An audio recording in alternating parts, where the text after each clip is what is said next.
पापा, हाँ बेटा। बुआ का फोन आया था, पूछ रही थी कि गोल्ड में इन्वेस्ट करना चाहिए या सिल्वर में। बेटा तुम्हारी बुआ को अगर मेटल में इन्वेस्ट करना है ना, तो गोल्ड और सिल्वर से भी बेटर इन्वेस्टमेंट है आजकल कॉपर, क्योंकि इन्वेस्टमेंट हमेशा फ्यूचरिस्टिक एसेट में करना चाहिए। आजकल किसी भी कंट्री का ब्राइट फ्यूचर उसके 3 इंपॉर्टेंट पिलर्स पे टिका हुआ है। Number 1 AI, number 2 green energy and number 3 national security.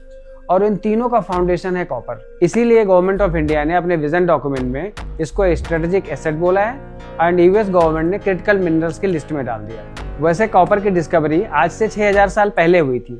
तब उससे हथियार बने थे, उन हथियारों के दम पे सेनाएं खड़ी हुई थी और उन सेनाओं के दम पे एम्पायर बने थे। मतलब ये भी कह सकते हैं कि ह्यूमन सिविलाइजेशन फ्लोरिश हुआ था कॉपर की वजह से। पर आज जब दुनिया नए डिजिटल एज की तरफ जा रही है, जो कि AI, data centres and robotics पे बेस्ड होगी, तो एक बार फिर से कॉपर ही इस नई इकोनॉमी की भी रीढ़ की हड्डी बनेगा। अब सवाल ये है कि कॉपर की डिमांड बढ़ कैसे रही है, तो उसके कुछ एग्जांपल्स हैं। इंटरनेशनल एनर्जी एजेंसी ने कहा है कि सिर्फ डेटा सेंटर में कम से कम 2030 तक 30% कॉपर पर एनम की दर से डिमांड बढ़ेगी। दूसरा एग्जाम्पल इलेक्ट्रिफिकेशन का ले लेते हैं। जब कोयले से बिजली बनती थी तो इलेक्ट्रिसिटी ग्रिड बनाने में जितना कॉपर लगता था, अगर उतनी ही बिजली सोलर और विंड से बनाई जाए तो उतनी ही बिजली बनाने में 12 गुना ज़्यादा कॉपर लगेगा। अब जरा सप्लाई साइड की बात करते हैं। 1990 के दशक में एक साल में 15 से 16 नई कॉपर माइंस की डिस्कवरी होती थी, जो अब एक साल में 1 से 2 ही हो पाती है। एक कॉपर माइन को डिस्कवरी के बाद प्रोडक्शन लेवल तक आने में 16 से 17 साल लगते हैं। अब चिली और पेरू, जहां दुनिया के सबसे ज़्यादा कॉपर माइंस हैं, उनके माइन से निकलने वाले कॉपर की क्वालिटी 50% गिर गई है। दुनिया की सबसे बड़ी कॉपर माइन थी इंडोनेशिया में, जिसका नाम था ग्रेसबर्ग।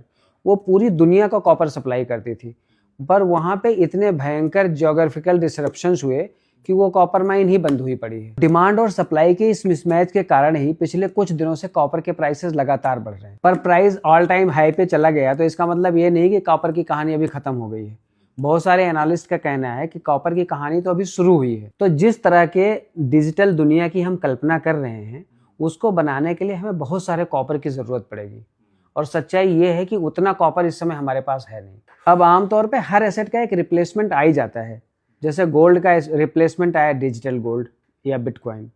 सिल्वर जब महंगा हुआ तो वो रिप्लेस हो सकता है कॉपर और एल्यूमिनियम से। बट कॉपर का रिप्लेसमेंट ना 6000 साल पहले कोई था ना आज है। तो इसीलिए दुनिया आजकल कॉपर को सस्ते तांबे की तरह नहीं बल्कि रेड गोल्ड की तरह देख रही है। तो अपनी बुआ को बता देना कि इस समय कॉपर ही अच्छी इन्वेस्टमेंट है।